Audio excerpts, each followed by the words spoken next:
ನಿನ್ನ ಮಗಳ ಹೊಟ್ಟೆಯಲ್ಲಿ ಹುಟ್ಟುವಂತಹ ನಿನ್ನ ಮೊಮ್ಮಕ್ಕಳೇ ಇಲ್ಲಿಯ ಪೀಠವನ್ನು ಏರಿ ಆಳ್ವಿಕೆಯನ್ನು ನಡೆಸ್ತಾರೆ. ಕೇವಲ ನಾಲಗೆ ತುದಿಯ ಮಾತಲ್ಲ, ಶೂಲಿಯ ಆಣೆಯಾಗಿ ಇದು ಸತ್ಯ. ಇಲ್ಲ ಸ್ವಾಮಿ, ಇದು ಸಮಸ್ಯೆ ಮೇಲೆ ಸಮಸ್ಯೆ ಹುಟ್ಟಿಕೊಳ್ಳುತ್ತಾವೆ. ಅದ್ಯಾಕೆ? ನೀವು ಪೀಠ ಏರುವುದಿಲ್ಲ ಎಂಬಾಗೆ ಪ್ರತಿಜ್ಞೆ ಮಾಡಿದ್ದೀರಿ, ಅಲ್ಲಿಗೆ ಇದು ಮುಗಿಯುವುದಿಲ್ಲ ಸ್ವಾಮಿ. ಯಾಕೆ? ನಾಳೆ ನೀವು ಮದುವೆ ಆಗುವುದಿಲ್ವೋ, ನಿಮಗೆ ಮಕ್ಕಳು ಹುಟ್ಟುವುದಿಲ್ವೋ, ಆ ಮಕ್ಕಳು ಮತ್ತು ನನ್ನ ಮೊಮ್ಮಕ್ಕಳು ಅಧಿಕಾರಕ್ಕೆ ಬೇಕಾಗಿ ಕಚ್ಚಾಟ ಮಾಡಲು ಸುಮ್ಮನೆ ಕುಳಿತುಕೊಳ್ತಾರೆ ಹೇಳಿ. ನನ್ನ ಮೊಮ್ಮಕ್ಕಳು ಪೆಟ್ಟು ಮಾಡುವುದಕ್ಕೆ ಆಗುವವರು ಅಲ್ಲ. ಆದ್ದರಿಂದ ಈ ಸಮಸ್ಯೆ ಬೇಡ. ನಿಮ್ಮ ಮಕ್ಕಳು ಕೇಳಿದ್ರೆ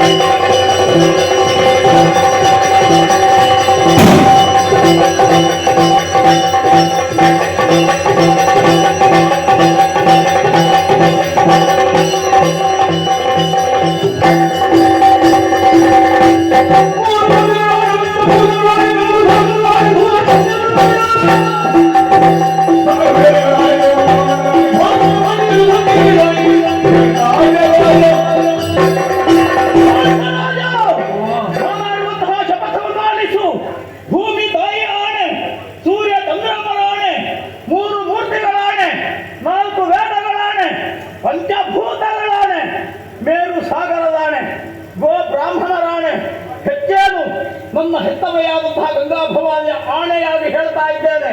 ಇಂದಿನ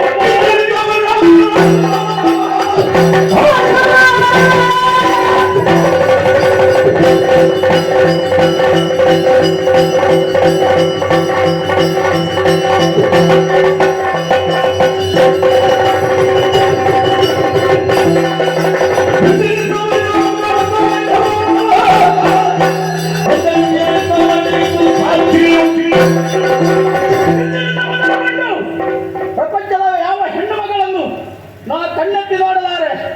ಸಮಸ್ತ ನಾರ್ಯರು ಕೂಡ ನನ್ನ ಹೆತ್ತವೆಯಾದಂತಹ ಗಂಗಾ ಭವಾನಿಗೆ ಸಮಾನರು ಎನ್ನುವುದಾಗಿ ಭಾವಿಸಿದ್ದೇನೆ.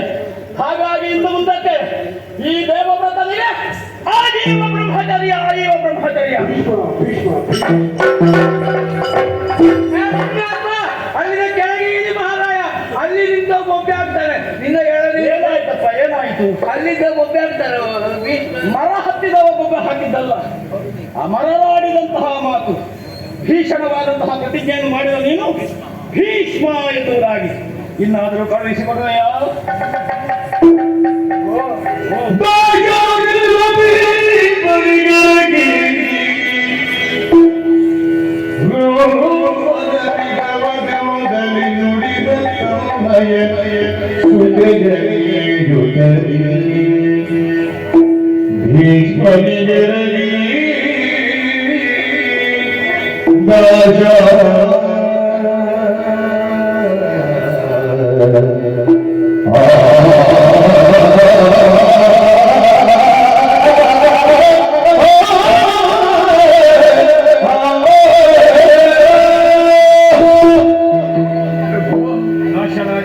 ಮಾತೆಂಬ ಹಗ್ಗದಲ್ಲಿ ನನ್ನ ಕಟ್ಟಿಬಿಟ್ಟಿದ್ದೀರಿ ಸ್ವಾಮಿ.